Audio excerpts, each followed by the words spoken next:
I would say that hands down the biggest thing and most important thing you should do as a communication major at College of Charleston is get involved with our advisory council. They help you so much to understand what it's like to really have a career in communication and what you can do with that. They really do want to help you, and they try and help you as much as possible with getting whatever it is that you want and wherever it is you want to be.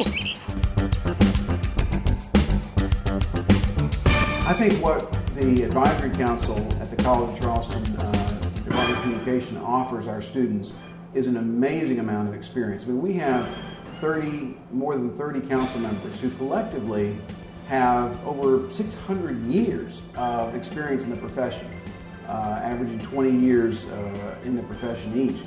And that's all over the map. It's journalism, it's Washington and politics, it's running big corporate communication departments, running big agencies. So these are incredibly experienced professionals who've voluntarily given of their time to be on campus a couple times a year, to host students in their own cities like New York and Atlanta and Washington, to talk to them there, to serve as mentors to our students, and to provide the opportunity for our students to ask them questions. We even have an online capability that allows students to ask questions via their computers of our advisory council members. From the advisory council, I've gone to as many meetings as I could, which are really very, very informative. They have a lot of real-world examples.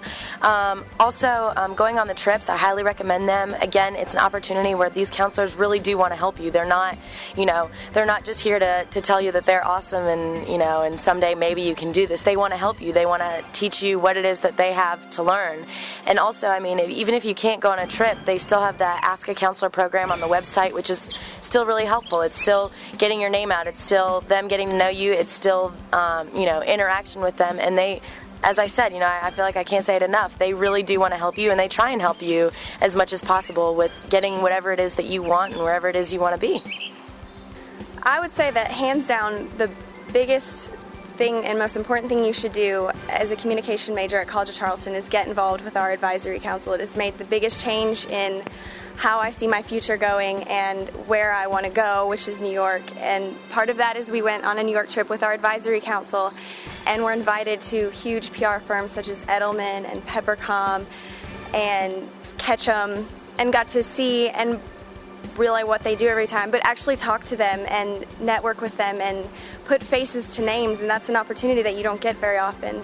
And these same members from all over the country come down and they've done workshops with us where they talk to us about what they're looking for when they're hiring, what we should be preparing for, what we should be doing, and really care and want to help us and stay in touch and talk to us. Well, I think a lot of it is, obviously in this economy, the students are really trying to figure out how do they differentiate themselves, how do they make an impression before the first interview, how do they win that first interview, what are best techniques for following up, how do they marry what they're learning in the classroom with what's really happening out in the corporate and agency world. So what I've been able to do with the various mentees with whom I've worked is really help them connect the dots and not only figure out how to win those interviews, but to really understand what their passion is, how to pursue their passion, and how to demonstrate a core competency in their passion that will make them attractive to a prospective employer. For me, that's the holy grail that the student gets from the relationship with the board. They help you so much to understand what it's like to really, have a career in communication and what you can do with that. And then going off of that, the Mentor-Protege program, which involves advisory council members being paired up with proteges who are nominated by the faculty, their students, to be paired up with these mentors all year round, has been really a great experience. My mentor, Keith Lindenberg, actually led me to find the opportunity to have an internship with his company, Deloitte, doing PR in my now hometown, Chicago. And it's been a wonderful experience. He's been able to help me with the classes that I'm taking, with networking, and it's been really helpful to have somebody there who's actually in business and let me know how to handle all of these new experiences. The Advisory Council is one of the greatest resources we offer our students in communication here at the College of Charleston, and there are a number of ways that students can become involved. First, you can attend one of the events that the Advisory Council organizes throughout the year. These events usually deal with cutting-edge topics in communication, such as political communication, crisis communication, media relations, communication and careers. And these events are often very unique because of the background and expertise that the council members bring to those conversations. Second, simply by being a communication major, you're likely to come into contact with an advisory council member in the classroom.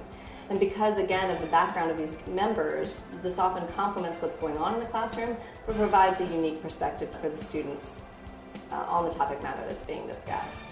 And third, some of our higher performing students are likely to become involved in the Mentor-Protege program. This is an opportunity for students to become paired with advisory council members individually so that they can get feedback on resumes, talk about career advice, internships, and future plans. And this is a great opportunity for those higher performing students to really connect with an advisory council member face-to-face and on an individual basis. It's a highly competitive program, but if it's something that you're interested in, I think you should definitely look into that. And finally, the Advisory Council often will bring other speakers to campus and help to coordinate larger events such as our Bully Pulpit series. There really are so many benefits to the Advisory Council and so many opportunities to become involved that there's really no reason not to take advantage of these opportunities.